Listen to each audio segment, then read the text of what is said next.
Okay, and welcome to AUCC. My name is Nana Champon, and I'm the director for the Ama Ata Aidoo Center.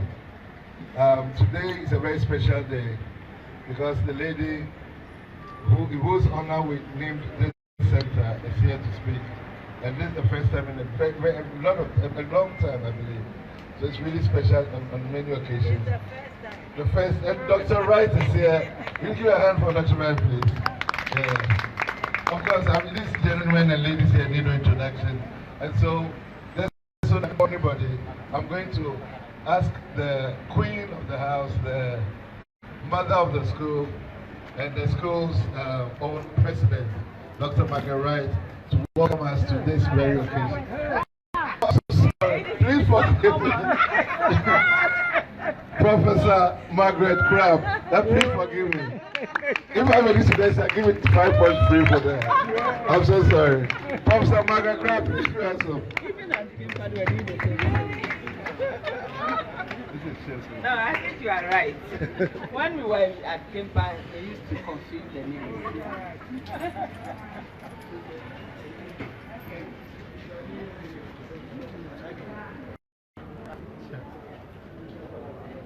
Good evening, ladies and gentlemen. All protocols observed. On behalf of the Governing Council, Management Staff of A.U.C.C., I wish to welcome you to this important ceremony organized by the Ama Ata Aidoo Center for Creative Writing at A.U.C.C., the Ama Kasa, a conversation with Professor Ama. The center was established in March 2017 as a learning facility at the African University College of Communication in honor of the legendary writer. The center aims at promoting critical reading and creative writing to increase the literacy levels in Ghana. The establishment of the center was timely, recognizing the fact that the proliferation of the internet and especially mobile devices has become a menace to personal reading and writing, not just in Ghana, but all around the world. Today, our children no longer take reading as a hobby. Rather, they watch television and spend a chunk of their time texting and chatting on social media, neglecting personal interaction and team building that have been founding social skills. At A.U.C.C., we allow individuals to discover themselves from here. It is therefore not surprising that such revival of creativity is emanating from here. I believe that the conversation with this prolific writer, a woman of great wisdom, will be shared far and wide to stimulate children and adults alike to love reading and writing. Once again, I wish to welcome you to this program. Thank you.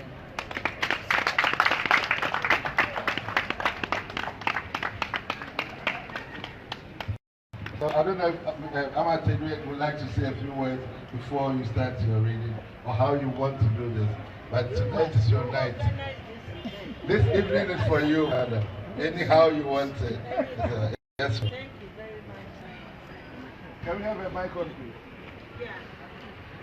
Good evening, ladies and gentlemen, friends, family. Your Excellency, this is it. It's not on yet. It's on? Oh, okay. Now I know it. Yeah. This is incredible for me.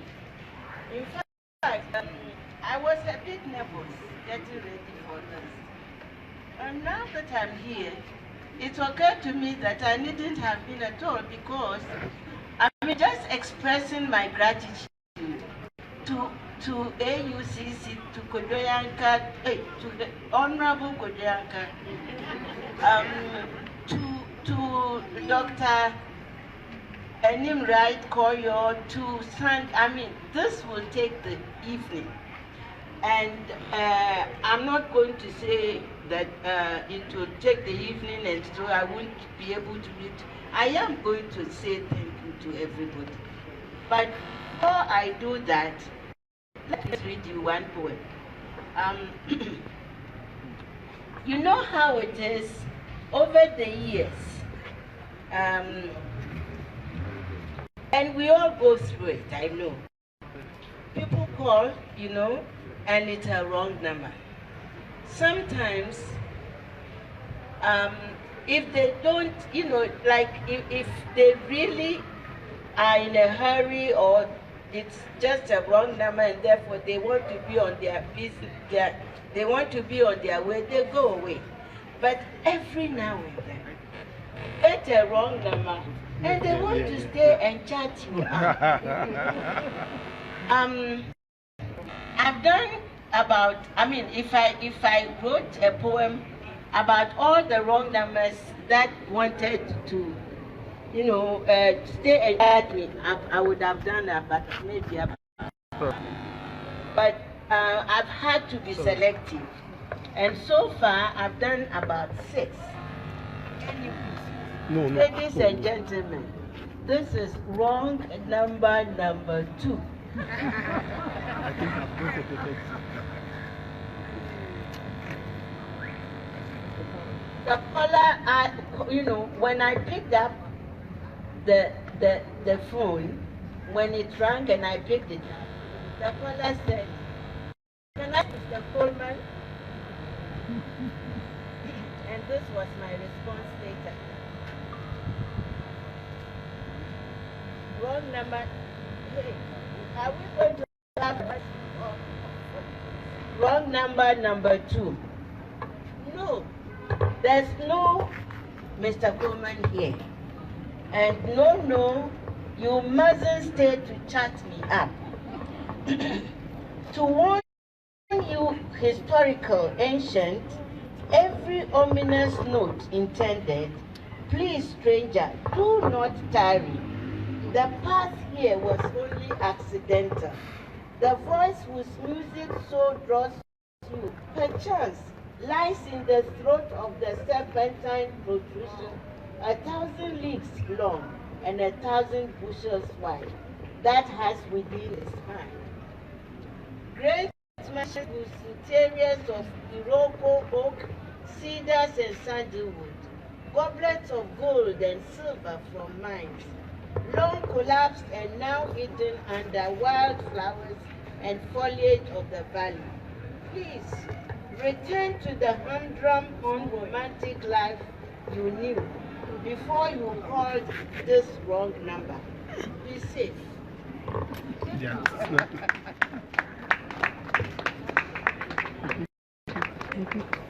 Ladies and gentlemen, like I said, this is a very special occasion for me too.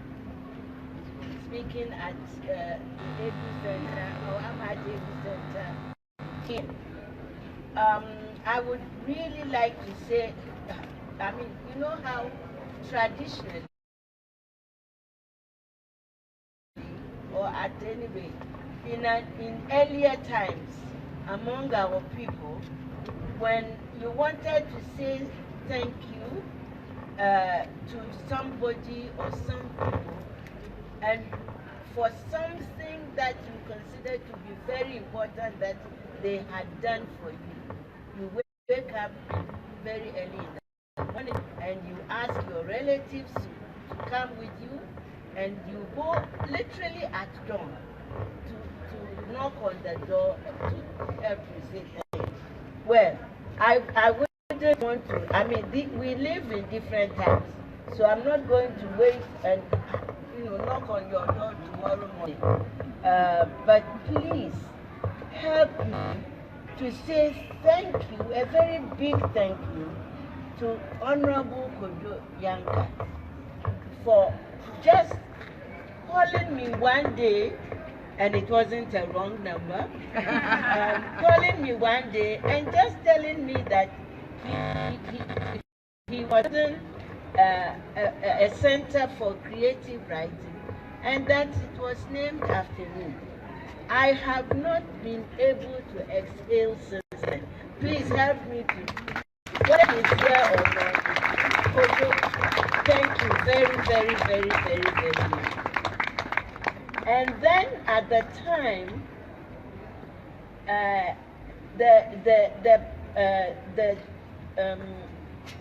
they call it principal? President. The president of the school was Dr. Koyo Enim Wright. And I cannot overemphasize how warm she had welcomed me, and even since she left the college, and I'm not going to go into that, even since she left the college, what a friend she has been, what a help, what a support. How, I mean, I just can't, it's wonderful. Thank you very much for your.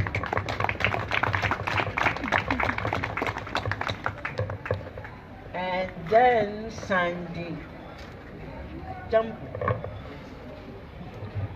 Sandy, I'm going to mention my brother, the professor here. Professor Asari Upuku. Kofi, you know, you go into a strange place, any place, and we know that it always helps to know one person, at least, if only one, who would make the place seem familiar, non-hostile. If one, you know, I mean, there are stories I can tell, and I'm not so sure that it will be ethnocentric or just a recognition of my own origins. But when I was a kid, they told me a story about how some fancy person had gone to some place, and he had committed a crime or something, and they were going to kill him or, you know, otherwise punish him severely, unless he named a tortoise under a bowl. And everybody knows that a tortoise in a can is achiche. But, you know, he didn't know what was under the bowl. So he kept dancing around and singing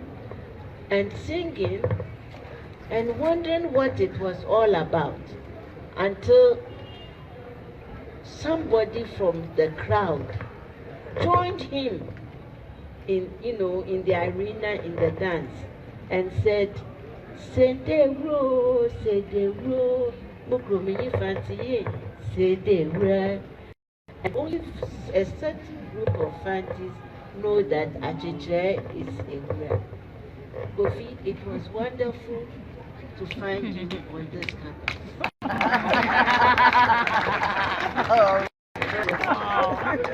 Yes. Sandy, everybody has been telling me what a wonderful person he is, and how he has actually made this center, I'm sorry, with all due respect to everybody, but it's the same. I mean, how would I know if you here didn't tell me that Sandy Achampon has made the Ama Ata Aidoo Center the most dynamic space on this campus? Let's put our hands together. So Sandy, thank you very, very, very much. And now I think I'll continue. I'll read. What do we have here? Yeah, this story is, the title is Delight. And I wrote it for a group of grandchildren. Unfortunately, although one of them is old enough to be here, he was still in school when we were coming. But one of these days, I hope they will be present when I read them. Delight. And I'm not going to introduce the content to you. All I'm going to say is that it's a flash. And a flash, as most of you know, is what is now, the name we've given to a very, very, very short story. Much of the time, it's like below 1,000 words. This is like 300 and something. This is very, very, very short. And writing them, is wonderful. It's like doing a poem. If you cannot continue, if you don't have time to pay attention to the novel that you are working on, like yours truly here, who has been working on a novel for over 10 years, then it's wonderful doing poetry and doing flashes. This is a flash, and it is for Kobe, Madwa, and Precious, 3 grandchildren.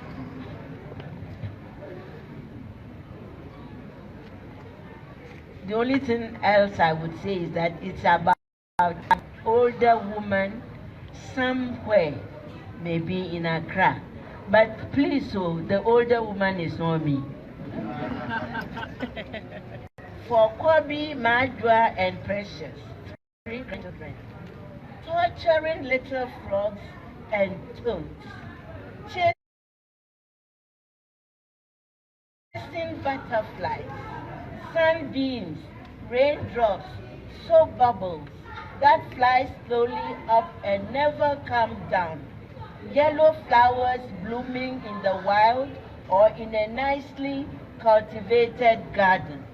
These and other gifts from the great outdoors get kids to jump up and down, throw out their arms, and kick at nothing at all. They giggle, their necks flung back until those beauty folds would seem uncreased, and we wonder why we had to get old. But then, what did I had to light up those eyes with? I, whose attempts at city widow, imprisoned by 2 arthritic knees on the 3rd floor of an apartment building with a broken down lift and a landlord who doesn't seem to remember ever that he has tenants until the rent is due. I realized suddenly that one of them has shifted his attention from the rest and is looking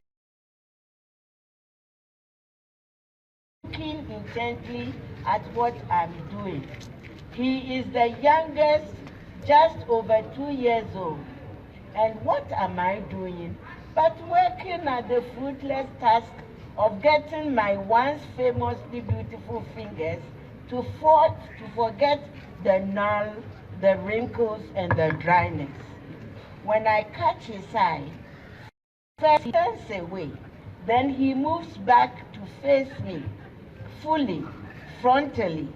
For a second, I wonder what he was going to say, but then he doesn't say anything. He just stretches his hands, both palms up, following his eyes. I pick the bottle of white lotion, press the pump, and put a dollop into each palm. He looks at the drops of lotion, his eyes growing thrice their size. His eyes growing thrice their size. Where is one of these things?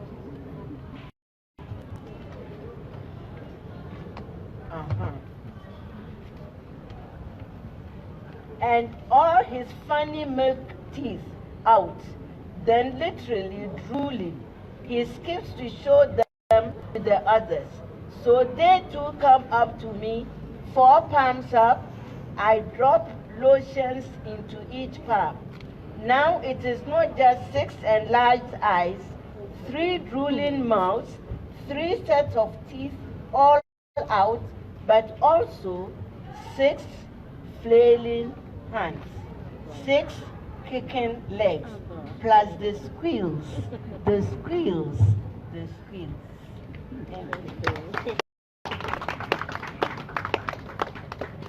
Yeah. Family, friends, colleagues, ladies and gentlemen, students, and any pupils. Yes, there are pupils around. Those like Barimba and Kateche, they are here. I'm greeting you. Those of us who write know that at the end of the day, writing is no more than black scratches against white backgrounds, paper, walls, cloth, and any other surfaces that can be scratched on. If a book is sealed and in a completely airtight container and dropped into the sea, it becomes just another flotsam and possible jetsam on the ocean floor. It can stay like that for years. That book can be the complete set of William Shakespeare's works, Wally Soyinka's works, including Death and the King's Portrait, Toni Morrison's Beloved, and on and on and on. But as long as this container stays at the bottom of the sea, it is just a container, you know, and the book is just in there. It is nothing. I mean, it is absolutely nothing. And it stays nothing until maybe 1,000 years later. Somebody, a fisherman, maybe someone in a submarine, comes across this container. Maybe they'll take it. And if they take it, they open it, and behold, there's a book inside there. And if whoever takes it, or anybody he or she knows the original language in which the book was written, then it becomes a book again. It becomes literature. It becomes reading material. So, the point I'm trying to make here is that we need readers, we writers. We need readers for our work to be worth anything, you know? Because if you write and you put it in a drawer, it's there. It's just there. I mean, you know, wood doesn't have ice. It will be paper. If you wanted it to be paper, but it doesn't have any ice. It will just be there. So we need readers. We writers, we need readers for our work to be worth anything. So really, for you this evening, to, you know, there were many other things you could have spent your time doing this evening. For you to leave whatever you had to do, to come here and listen to me, I thank you. So help me to thank you.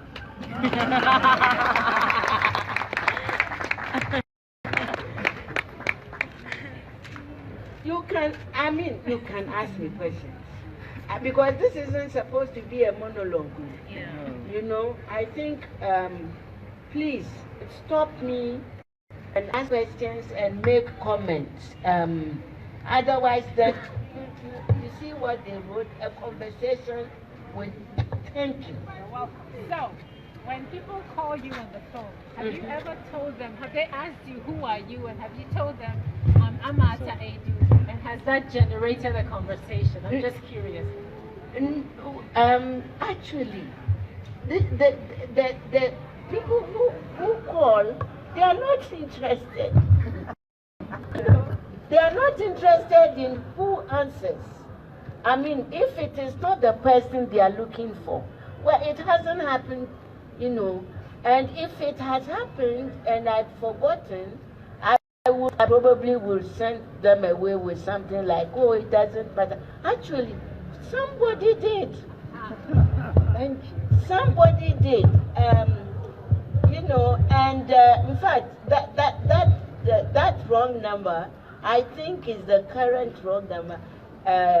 But I haven't, you know, it's only in draft, and I haven't really finished working on it at all. Otherwise, I will read it in response to you. Somebody called, and talking about fancies, you know, somebody called, and of course, much of the time, the wrong number is, you know, like, I'm sorry, this is a wrong number, and you know, they will say, oh, sorry, or you know, who are you? And I may say something like, please, it doesn't matter, or whatever. This wrong number called, and I said wrong number, and the person said, oh, your voice sounds fancy. What's up? I mean, I am used to, you know, being told that, you know, I speak like a Ghanaian when I'm in Nigeria, or I speak like an African when I'm in the US or outside the continent or wherever. But to be told that you speak like a fancy, I really thought that was fresh. And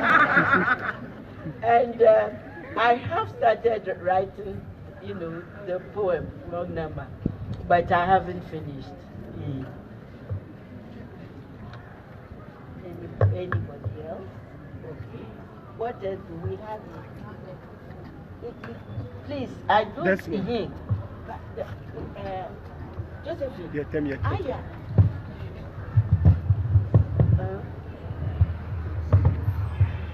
Send.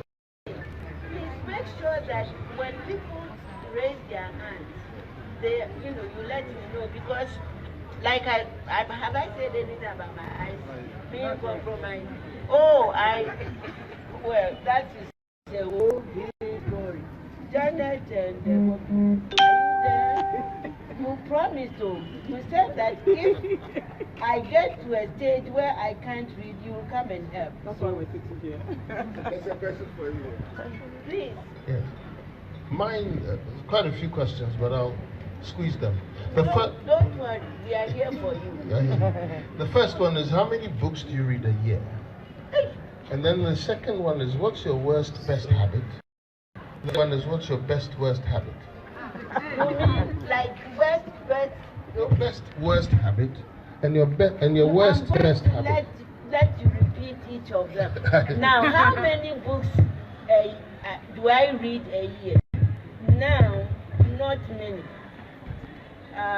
One, because you know, I have a problem with my eyes, and my doctor, in fact, just told me, my eye doctor, that I should get a proper table lamp instead of one of these diffuse affairs that are going around. And of course, I shouldn't have been, he told me that.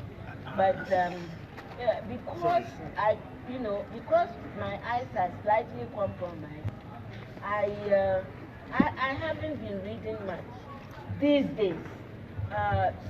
So I mean, if I told you that I read, you know, one book a month, that will really just be 12 books a year. That's not that. I mean, that's. I mean, it is also old age, or right, not old age, aging. There's a difference. It's also aging and failing eyesight. But when I I was me, I mean, I read lots of books. I don't know that I ever counted. These days I know you count. Kinabon, where are you? When I was your age, and you were like a Katechi or Barima, how many books a year do you think I read? Ah, exactly. And if she doesn't know, nobody does. So, I mean, I think I read a lot, but I didn't count. You know, in those days, we didn't count the books we read. We just read, frankly. Now, of course, people do reading, what do you call it? Reading challenges, readathons and read-alongs and readathons, so people count. But I must have, I read, look, I read, there was a time, how did I even become a writer? I just read everything that my hands and my eyes fell on, including the Darling Daily Graphic. So that, what I'm trying to say is that for me, reading was my life. And I can't see how anybody can be a writer without reading a whole lot. I mean, I can't see it. So I read and read and read and read. Yeah. Have I? Now, my best, Nana, were you? Yeah. What is your worst best habit? My worst? Your worst best habit. You mean vis-a-vis reading or writing or life? No, you don't mean it. You don't mean it. Well, my best, worst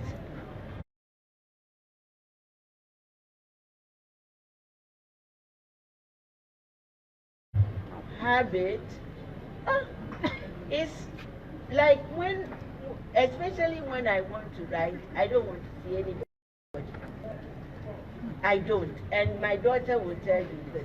I mean, like, when she was a kid, I mean, the only way sometimes she caught my attention was waking up in the night, looking at me, not finding me, and dragging her security blanket and herself to where I was in my study writing.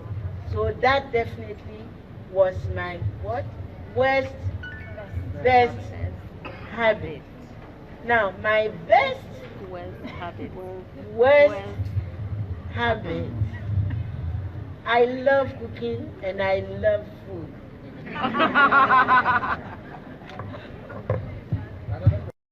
Yes.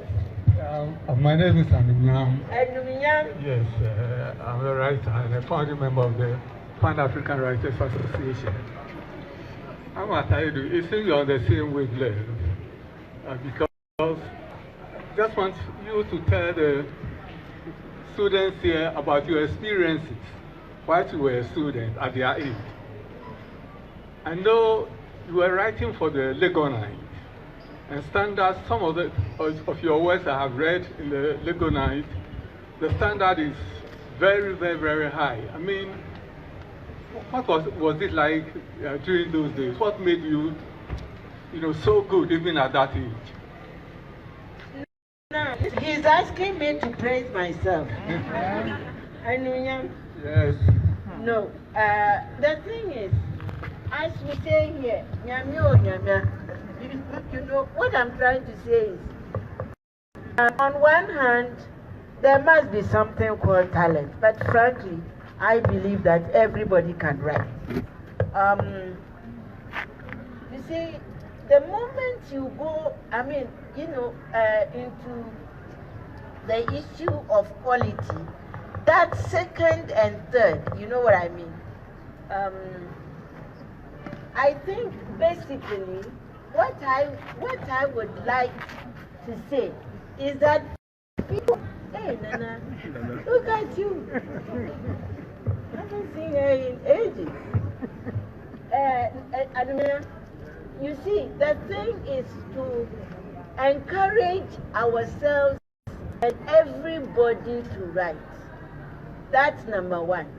Number two is once we have written, it's for other people to say whether they like what we've written or not. If they like it, fine. If they don't, it's their business. You know what I'm trying to say? So the issue of how good I was, and thank you for the comment, how good I was when I was a kid, it's the business of critics and other people, family, friends, you know what I'm saying?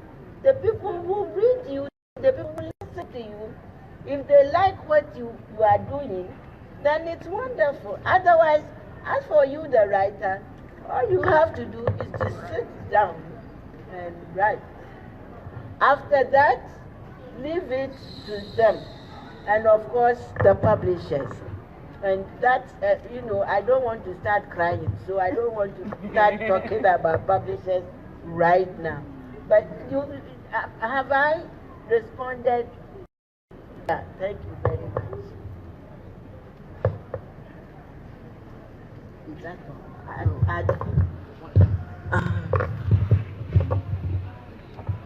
First of all, I would like to commend Dr. Percy Sandy for the choice of setting.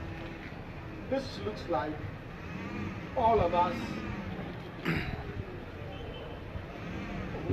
need the baobab and listening to wisdom. Thank you very much. Let's clap for Sandy. I would like to ask you, Ama. Most people read you because of your plays. Anua, Dilemma, Gold. But it seems like you have left us. Now you are doing novels and the short stories. And yet, we observe that even in your novels, you do a lot of dialogue. So here you are, whether to go to arena or to go to Cape Coast. Is this deliberate? Oh, thank you very much for the. Is it deliberate that I stopped writing plays? Yes, unfortunately. After the Dilemma of a Ghost,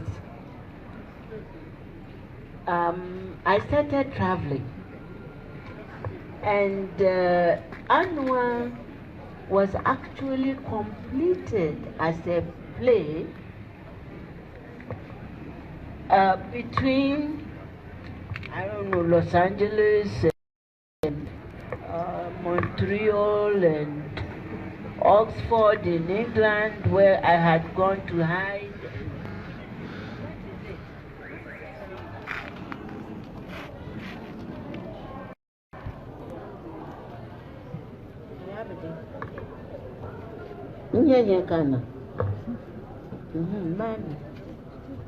Yeah, so you won't believe it, that the play was actually completed as a play, Anua, and I didn't see it produced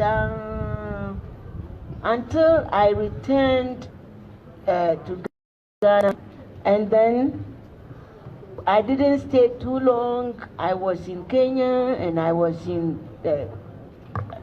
Kenya, all over. So, in fact, the first production of Anua was not even in Ghana, you see. I heard about it. And I think the whole idea of having written a play and got it published. You know, before I'd seen a production, traumatized me so much. I haven't written a play again.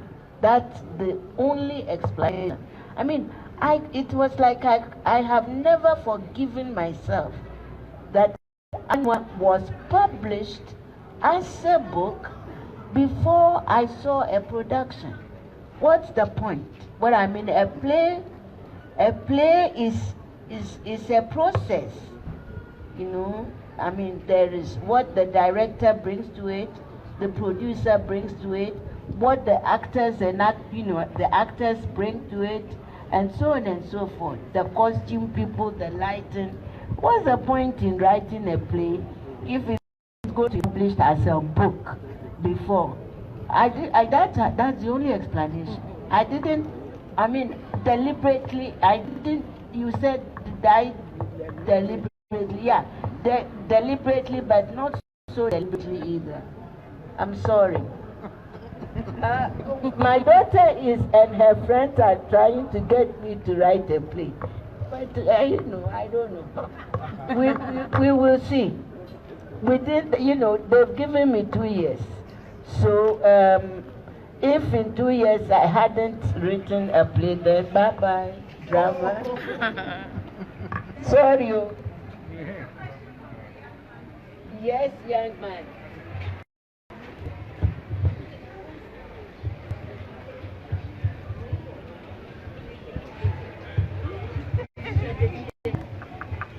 Somebody else to go.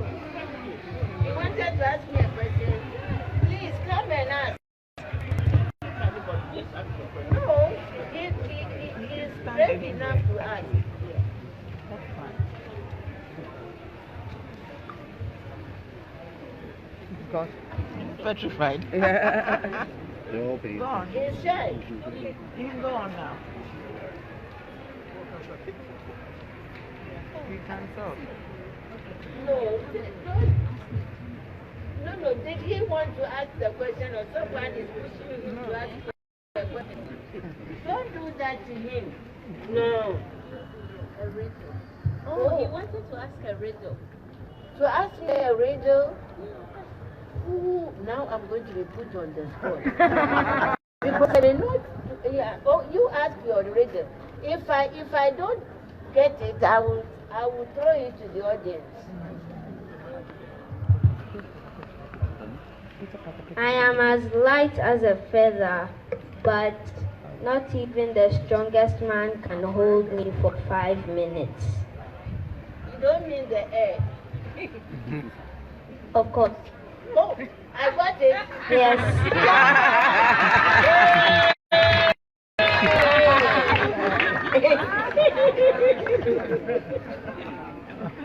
Thank you for your riddle. Okay. Okay.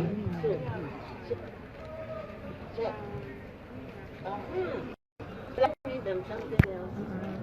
Okay.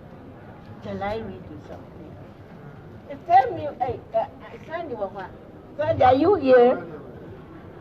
When it's, I am a stickler for time too. So as soon as it's 7, We'll do 15 more minutes and then we'll do questions and answers. If you want to ask we've been doing questions and answers anyway. Okay. But just tell us when we have to stop. Yeah. My book, my first full when I'm talking about Our Sister Killjoy. Now, when I wrote Our Sister Killjoy, I had subtitled it, Fiction in 4 Episodes. Then I sent the manuscript to Longman, my publishers then. Then they came and told me that, but this is a novel. So they said that Our Sister Killjoy is a novel. But unfortunately, it's also my book that is the least known, because, as you know, as soon as they published the book, somebody read it and said, "Are you people crazy? This book is, this Ghanaian girl is abusing everybody. Ghanaians, Nigerians, Filipinos, English people, Germans, everybody. So why did you publish this book?" They promptly put it out of print. The only copies I still have of Killjoy is from, as we say, here Kojo one or whatever. I mean, then I wrote changes, and a Dutchman, a Dutch publisher saw it, liked it, translated changes into Dutch, and invited me to Amsterdam for us to launch the Dutch. He took me to dinner and asked me while we were eating. There were other people. He said, "So why didn't you write changes like Our Sister Killjoy?" And I said, "But if you like Our Sister Killjoy so much, then why didn't you translate that into Dutch?" He said, "Oh, it's all that stuff you say about the Germans." Can you imagine? That Dutchman told me openly he wasn't going to translate Our Sister Killjoy into Dutch because of what he thinks I said about Germans. And so that was Killjoy in Dutch. It never went into Dutch. The only European, in fact, I should relax, because it's been translated into a few European languages. But unfortunately, they are not like, the kind of languages will come our times. We are in Africa. They are not like colonial languages. So Killjoy is in Finnish, and Killjoy is in Romanian, yeah, and Killjoy is in places you don't go to. Until, in fact, last year, then the Spanish publishers, small, left-wing publishing houses, they wrote to me and said they would like to do Killjoy. I nearly fell, into a coma or something, because nobody has offered to translate Killjoy, for all these years. So now Killjoy is in Spanish, and in fact, just 3 days ago, on last Friday, they wrote to me to say that they think that they may be able to sell the Spanish version, their version of Killjoy, to Latin Americans. So maybe I'm going to finally make some money. You will. This is the last page. This is the last. I said Killjoy is in 4 episodes. This is the 4th and last episode, and it's a love letter. And it was written by this young woman to a boyfriend she has. The relationship didn't work out, and so she decided that, not because of the breakup of the relationship only, she had to return home to Africa, maybe to Ghana, maybe to Nigeria. But anyway, she's leaving. So she writes, and she's full of anxiety and hurt. And she gets on the plane. Before she takes, in those days, out a pen and a notebook and writes this love letter. So the person to whom the letter is addressed never saw the love letter because, well, he never did. This is from the love letter, a love letter. And it is from our sister Killjoy, the fourth.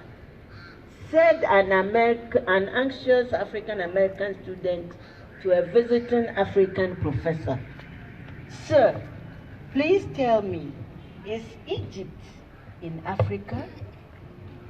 "Certainly," replied the professor. "I mean, sir, I don't mean to kind of harass you or anything.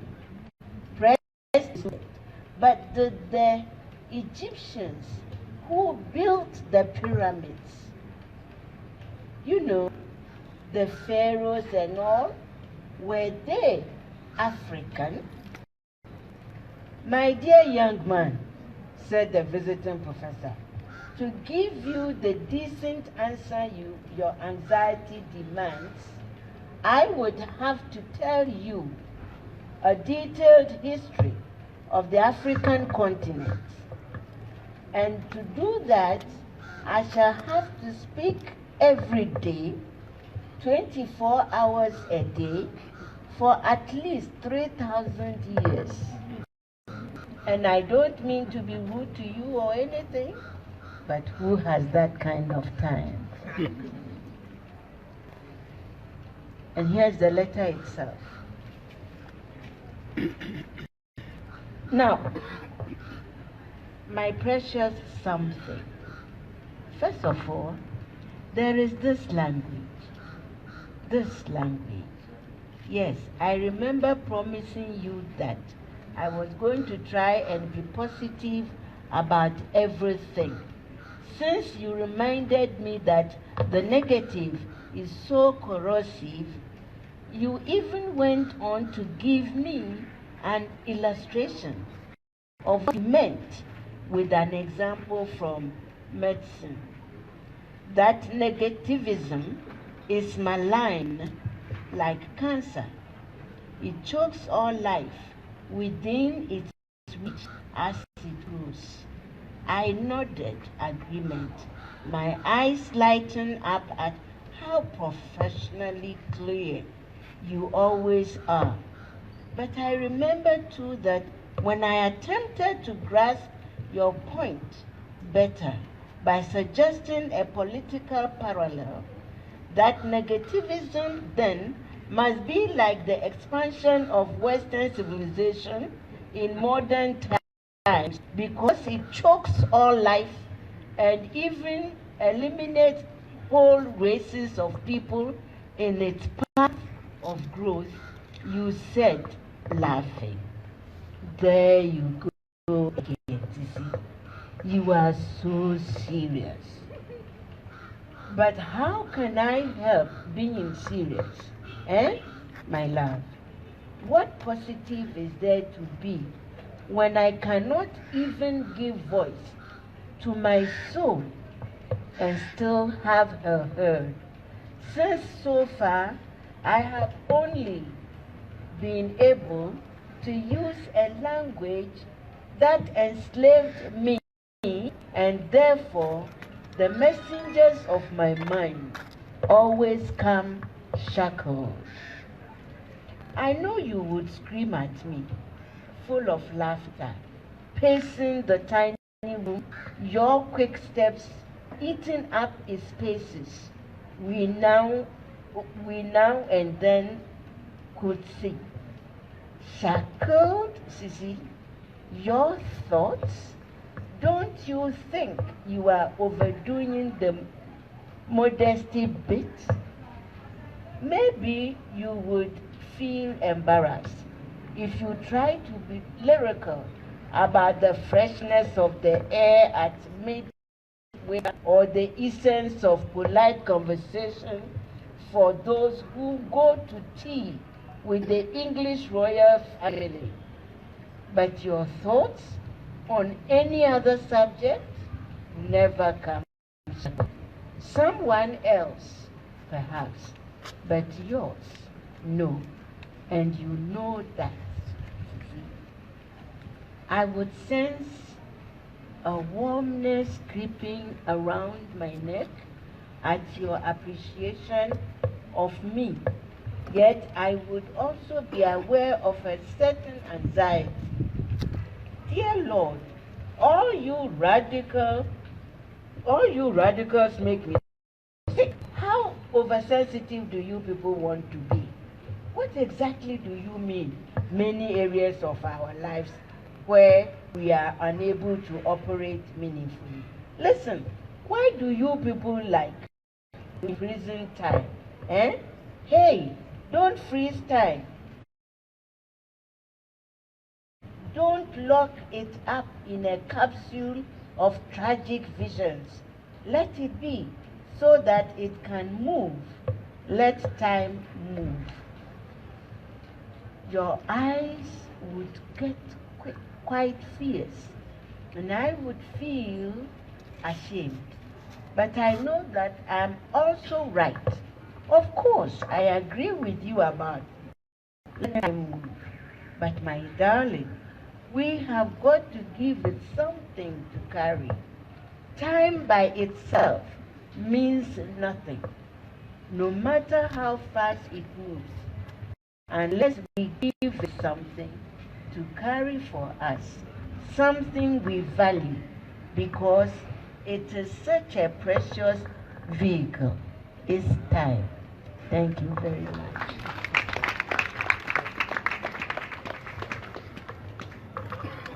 Thank you. There's been a lot of, we're streaming live on Facebook as we speak, and there'll be a lot of comments and questions. Next one, can you read some of those from Twitter, Instagram, Facebook? Okay, so this is coming from Facebook, and they want to know what moved you to write Dilemma of a Ghost. Was it based on your own experience? So the same Facebook, someone also wants to know, is it a feminist book?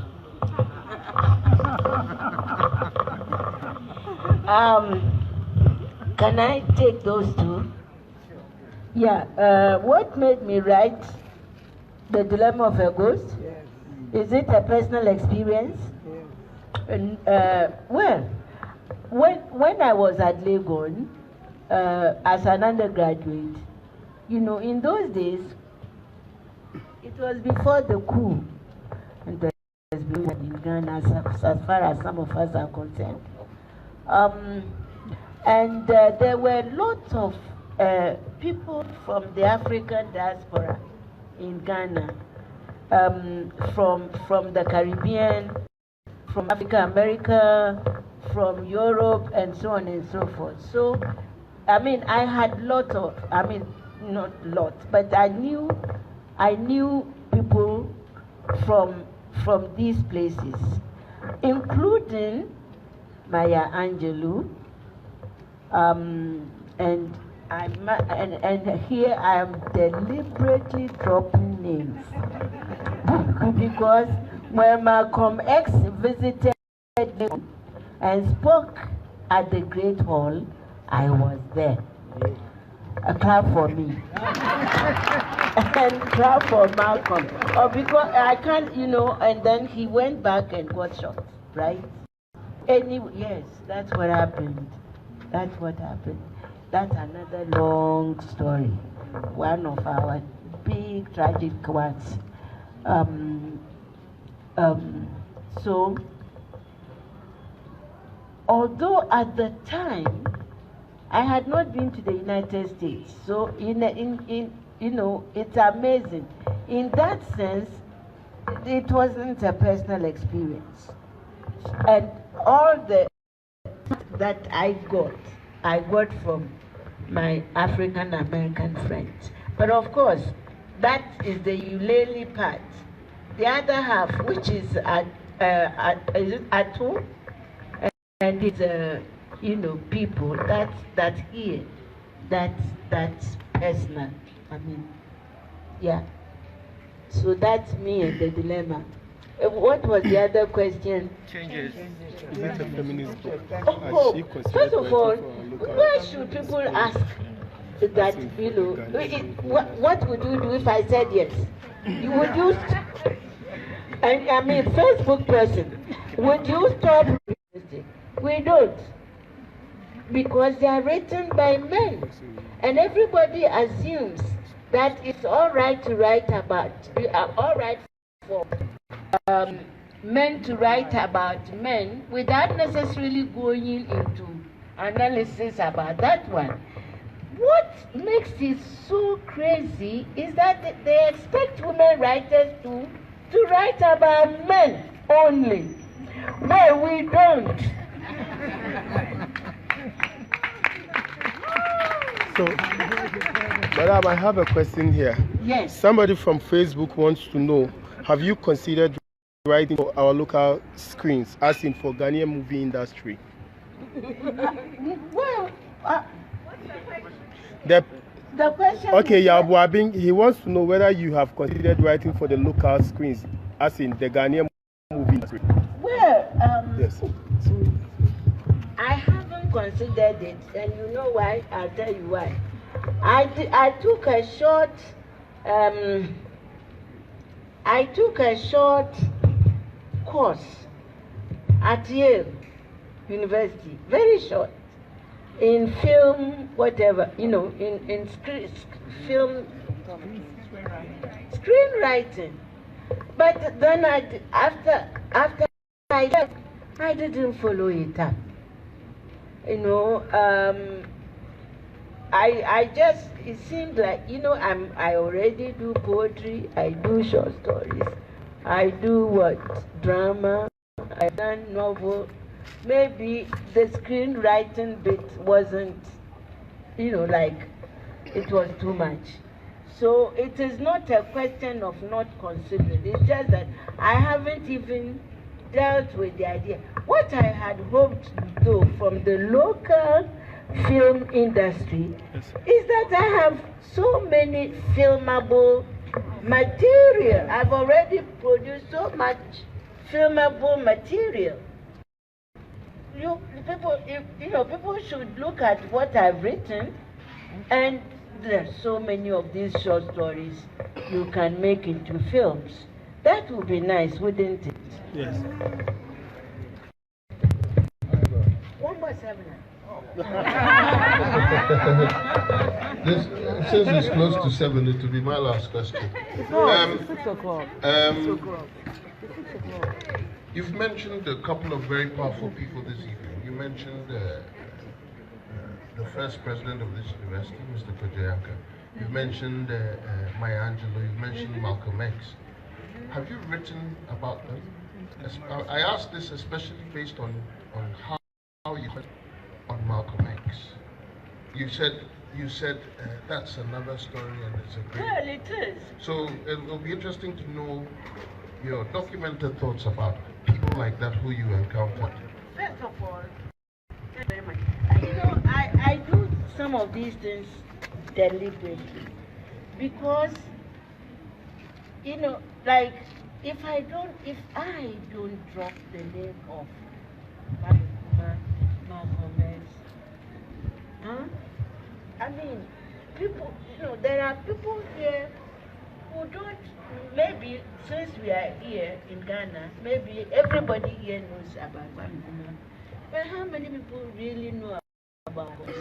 So I do it that to a certain extent, I'm just being not provocative, I'm being deliberate. I want to, you know, I drop names. I deliberately drop names because I know I can. And yeah, you know, open, you know, make can't show any name, yes, and yeah, many. So you see, I do that deliberately because I want, you know, any young person here who hadn't heard of Malcolm X before to go to hear the name.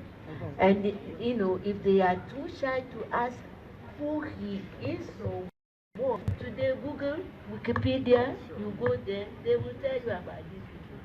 So it's well, in fact, that's how in in non-literate society we also pass on information, and I don't think that passing on information by word of mouth is primitive to anything. It is another way of passing on information. Have I written about them? Well, I know that when my sister, the Kenyan professor Michelle Emugu, was interviewing me for that book on, my 60th or was it 70th birthday, I made sure that people like Malcolm, whom I knew of, not Malcolm, of course, everybody calls him Malcolm or Malcolm X. But people like him that I have met, I said their names. So to a certain extent, I have named Malcolm. As for Kwame Nkrumah, he's all over my writing, and my speeches. I hardly open my mouth, and out comes Kwame. Kojo Nyanka, Honorable. He's young. We know he's here. Where is he? Yes. I've already written. If I read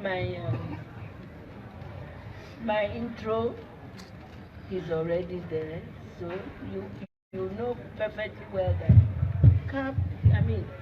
I hope he won't be too nervous about the thought that one of these is going to appear in something. The only thing is that if it becomes a creative, you may not, you might just get a wee bit nervous. But I will not, yes. I will write about it.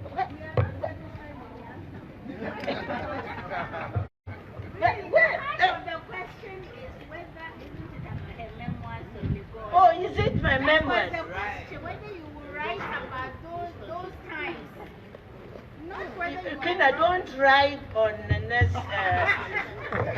she's pushing her own agenda. Wants me to do a memoir. Of course, if I do a memoir,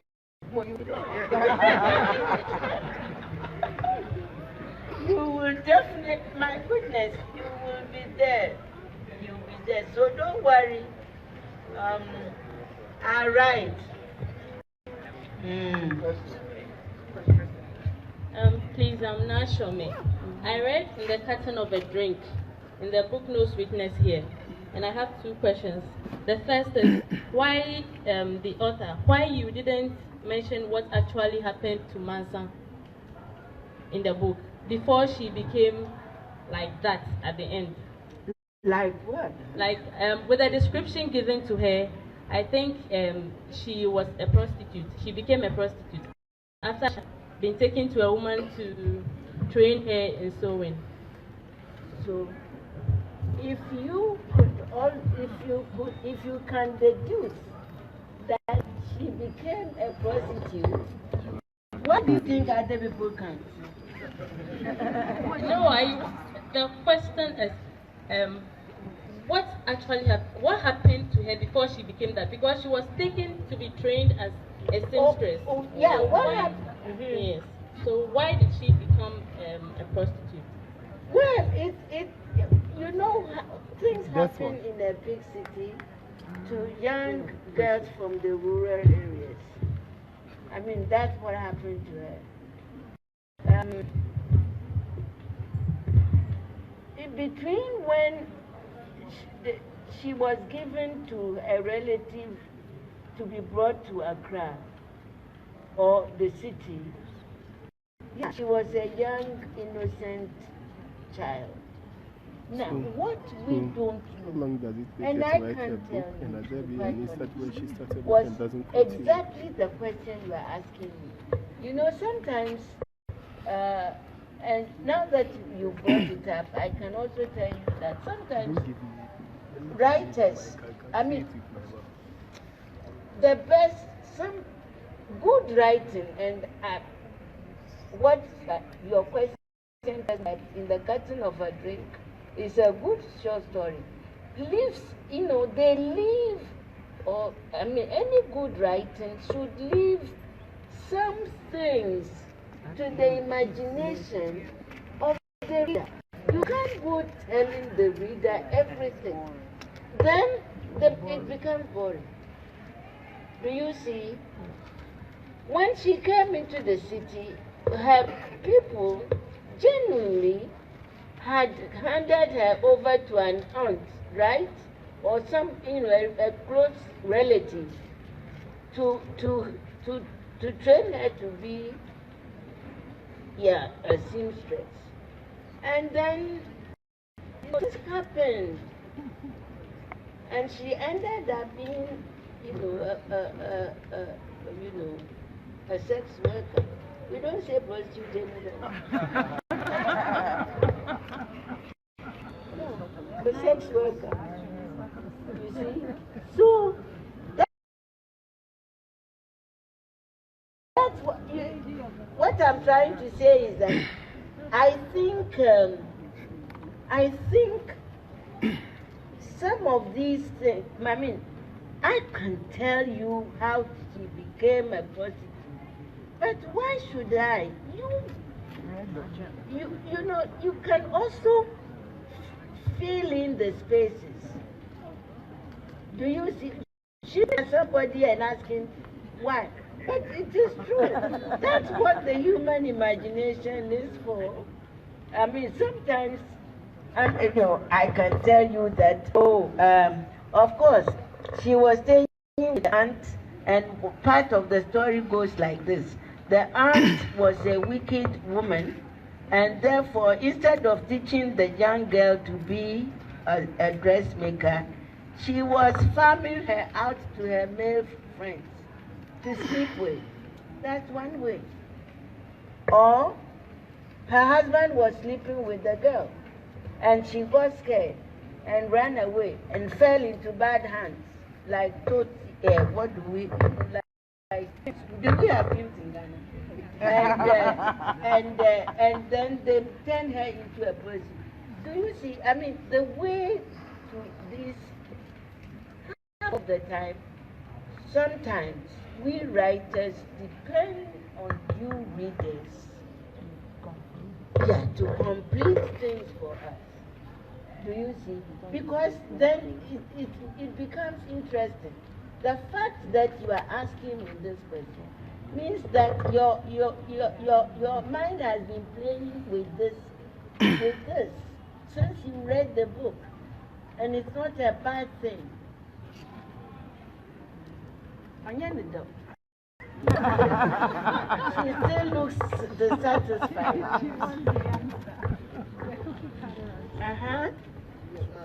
We have a lot of followers on Facebook and Instagram. This is coming from one sharp light. He says character development sometimes comes from experience and sometimes simply from imagination. I want to know one character you created that reminds you of someone in your life. First of all, I wouldn't say, because you see, most of my characters, to be quite honest with you, are a composite of different people, right? That's what writers, because that's what most of us writers do. Because if you write and base a character on a single individual, you may get sued. Unless the story you are telling is so sweet, they will have no problem with it. So the safe thing, and you see, the imagination is like, the human imagination is like, what shall I I mean, to be very, very prosaic, it's like cooking soup. You throw in things, you throw in some fish, and then it cooks, and then it is nice if you are a good cook. The thing is, I mean, for a story, a play, a poem, a novel, to be really good, your imagination should have worked with the data it got from life. Am I sounding too crazy? Yeah, it's like we are going through life. We are living. We get up. We eat or whatever. We go to school as kids, or we go to school to eat, or we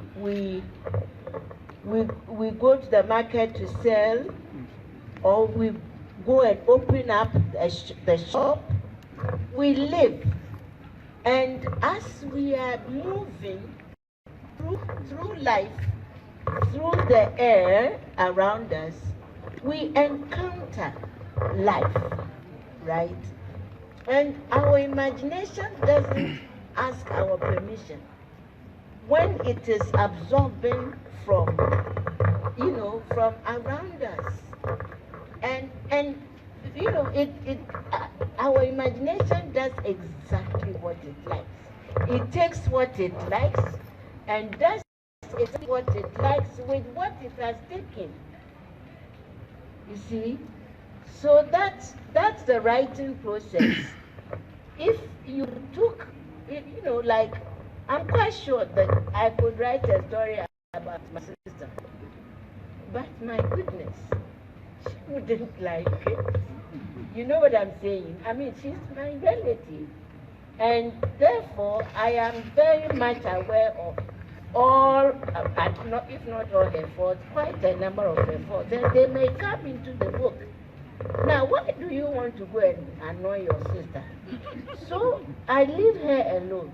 But then, if I'm writing a character, especially some of the stories in No Sleepless Here, you'll find that people I had met, a little here, a little there, are part of the story. That's how it works. It works out.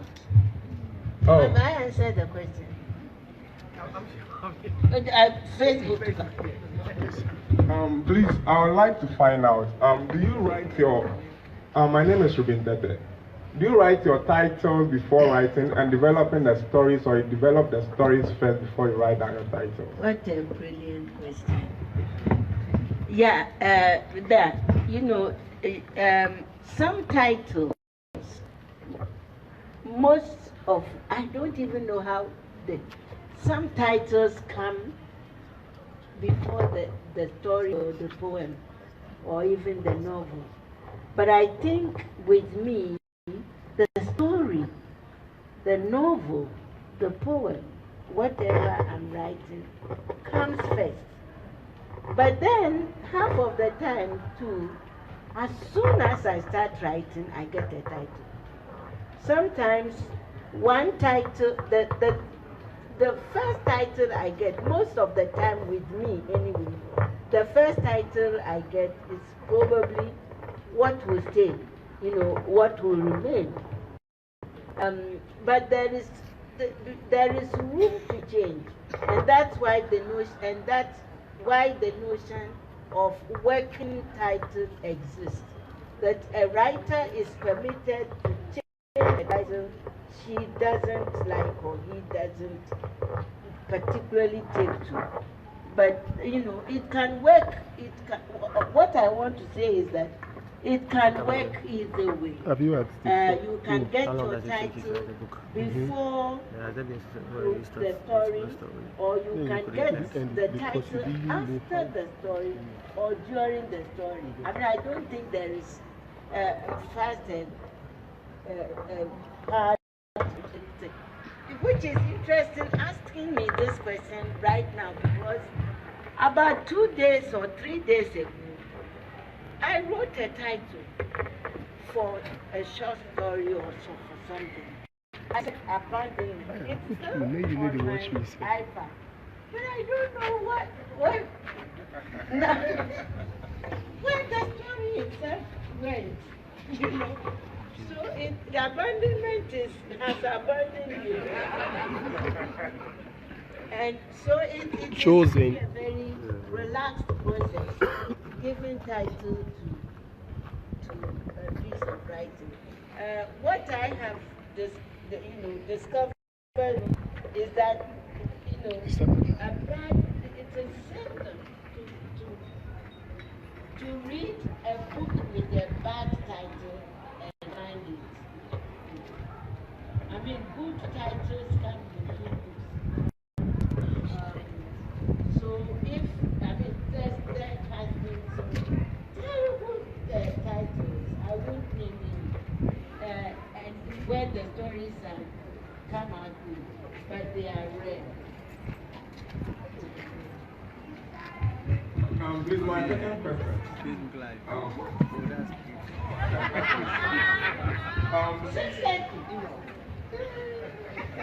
Is it? I mean, you've never liked it,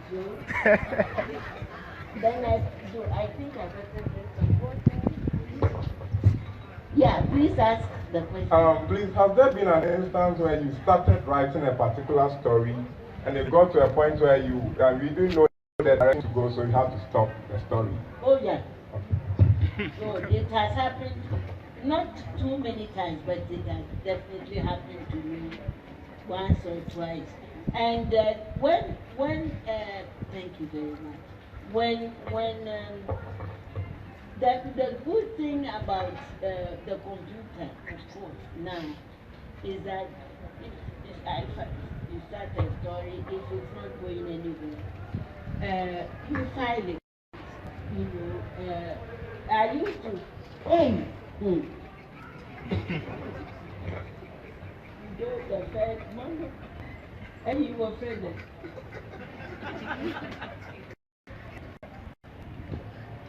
You know, the first edition, the first version or edition of the Dilemma of the Book, I threw it, all of it, I wrote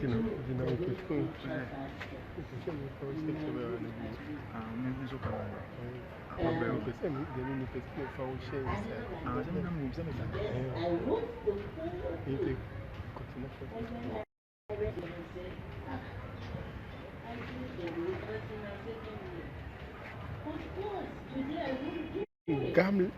It's too risky. You know, but I mean, the nice thing about being young is that you can do all sorts of crazy things. First of all, you don't know any better. Second of all, that you think you will live forever, right? I mean, time is on your side. And in this case, they are asking questions live too. But today I would be terrified, and I wouldn't even dream of finishing a whole thing and then, chucking. We have books here. Deleting it. The Lagaste. Deleting the whole thing. I couldn't listen to it. So it has happened to the web. But there are times when I started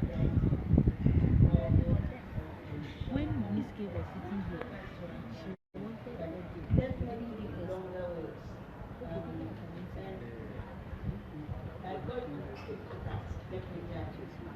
If not twice, definitely once. So that's the most, yes. Don't be discouraged though. Somebody, whoever is asking this question, is focusing from your personal experience. You have to keep on keeping it. My name is Moshud. I wanted to ask, to what reasons would you attribute your not having yet written a memoir? I haven't lived long enough.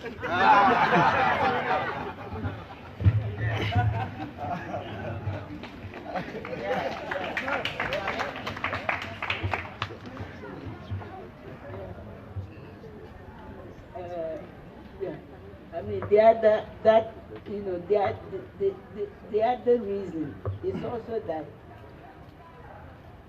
I feel I'm a writer, and I haven't finished writing, my fiction. So why do memoirs? In any case, anybody can put my life story together. That's how I feel.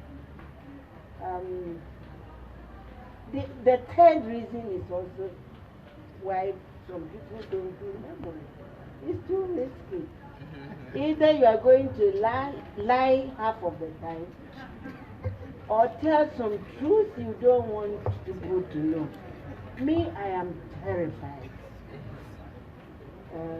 My daughter is here. I think she knows that. I mean, she talks about people. Anyway, the last time I did, discuss memoir, somebody else was going to interview me and then do like a biography, like a memoir for me. But me doing a memoir, I was born in Jaco. But everybody knows that. You see, what I'm trying to say is, I'm not being cheeky. I just think that someone like me, my life has been such an open book. The part that has not been an open book, I don't know that I want to share with the world. Do you see? I mean, I don't know. What does it mean that I don't want to do a memoir? I'm scared.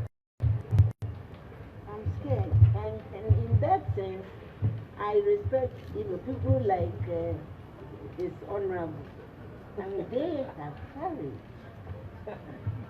Let's clap, put our hands on the I mean, really, memoirs are fantastic. Please, what should be the place of politics in the African writer's art? Place of politics. Yes. In the African writers' art. I assume that you feel that the politics is here and the writers or the playwrights' art is there. Well, you see, I don't feel like that. I think everything we do is political. Everything. Or that I've been described, these critics, they say that I'm a political writer. I'm not a political writer. As a fact is that I have a politicized imagination. Like whatever I want to write, sooner or later, politics creeps into it. So for me, it depends on how your imagination works. If your imagination, sort of mills, like a corn mill, like any mill, if your imagination puts the data through the mill of politics every time you are writing, then you are hardly political. Much as you heard me tonight. I mean, I know I've done some overtly non-political things. What I mean, something you will say is not political, although I do everything is political. Like the story Delight about the old lady, the old woman, the aging woman and her grandchildren. I mean, it was not overtly political, that I must confess. And even the wrong number poems I write, some are, most of them, not overtly. But otherwise, everything else I write, the dear old was not political. You see, if you mean political in terms of your response to a particular government, then of course, that's not what I'm talking about. I mean everything that has to do with the organization of society, with, you know, with their life. Yeah. For me, it is not like politics is here and art is there. They are a bit intertwined at the very least. I know if we had a chance to go on and on and on and on, but tomorrow is another day. So, the Honorable Koduyanka is here. Can you please give me a round of applause? And what better way than the founder to put a wonderful closing remark to this whole thing. So I'll just call Honorable Koduyanka, then after that we can just do a little refreshment. And thanks everybody for coming.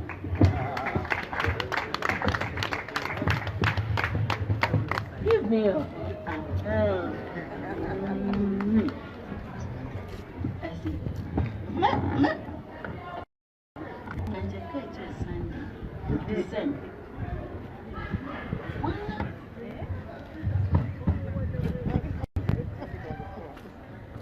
Well, thank you very much, Nana Champo. All colleagues here present, Sister Ama, Auntie Ama, however you want us to call you. Ama Ata Aidoo.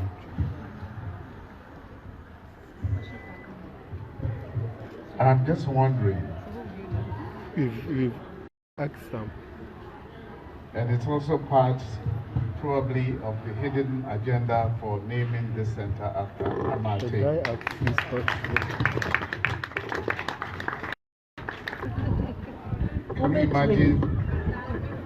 Can you imagine that 50 years ago, we would not have a living legend speaking and being listened to through social media and all over the world?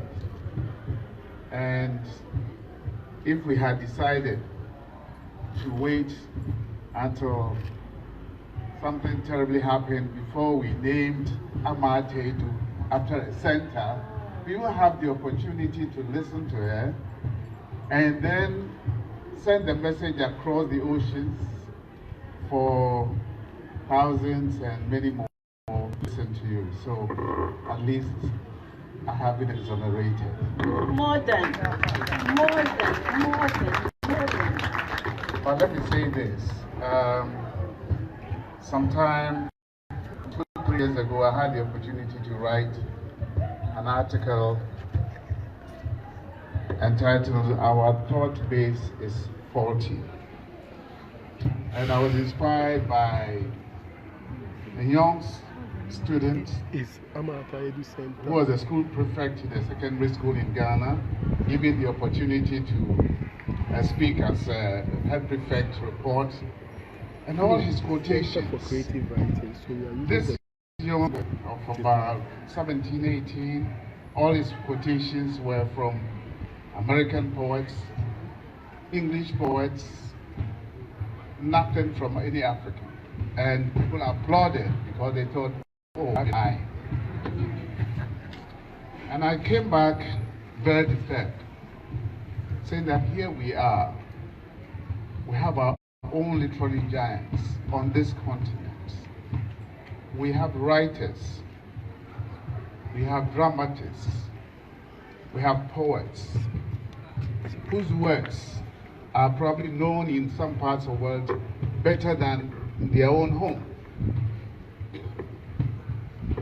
And I was wondering, so what has happened to all the Africans who struggled for independence, who fought against the colonialists, who rose up against oppression and all? Some went to the Legislative Assembly and spoke in the Legislative Assembly before our parliament, and we don't even quote them. We don't say anything about them, as if they did not never exist. So this has carried on to several levels in society where anybody wanting to be applauded quotes extensively from a foreign leader, from a foreign writer, from a foreign poet. I beg your pardon. I think that is where our problem starts. Our thought processes start from thinking about them rather than about us. We founded this university by naming it African, and it was not accidental. A deliberate choice. African. We have probably the only department of Africana Studies which teaches students throughout their course, because we want them to know their culture, their values, their ancestors, who were the early writers, who were the early leaders and the modern leaders. So we teach them here. And that is why also we chose as our motto, discover yourself from here. Nothing was by accident. And if we wanted to institutionalize one of our own writers, we needed somebody who had a mix of them all. Ama Ata Aidoo is a poet, is a novelist, is a dramatist. She's written for children. Occasionally is a critic. Today she was a newsreader. And many more. And I'm saying we are lucky to have her alive. Thank you very much. So we are making it possible for children who probably have just got a whisper of her name to have the opportunity, like you've had tonight, to meet her face to face, ask questions through Facebook, through Twitter, and all the various social media, and make sure that we put value on what we are hearing. We put value on what we are seeing. We put value on our own. So, if we brought you here tonight, I guess you have not been disappointed. Not at all. Before I take my seat, I learned something from one of the writers, and I believe Atukweo can use it in his poem, and he quoted Ama saying, "You do not want to shave a man's head in his absence."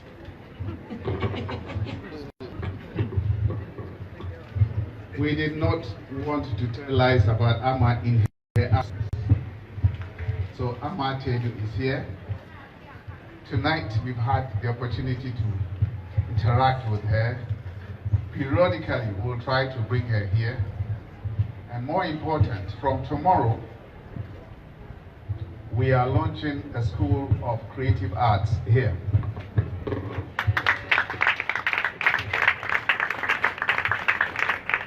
It's an affirmation of the kind of vision that we have had in choosing communication as the lead.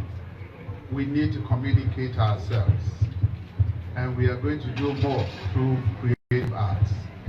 And I would like to see a year from now, Nana, when we have Ama Ata Aidoo here, there should be a presentation of her works on stage.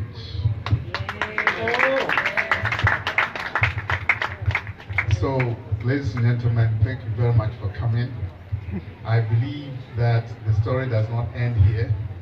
People are going to continue to make their own comments on social media, even after we finished, but carry the message along, and let us continue to institutionalize Africans who have our story to tell and not other people's stories.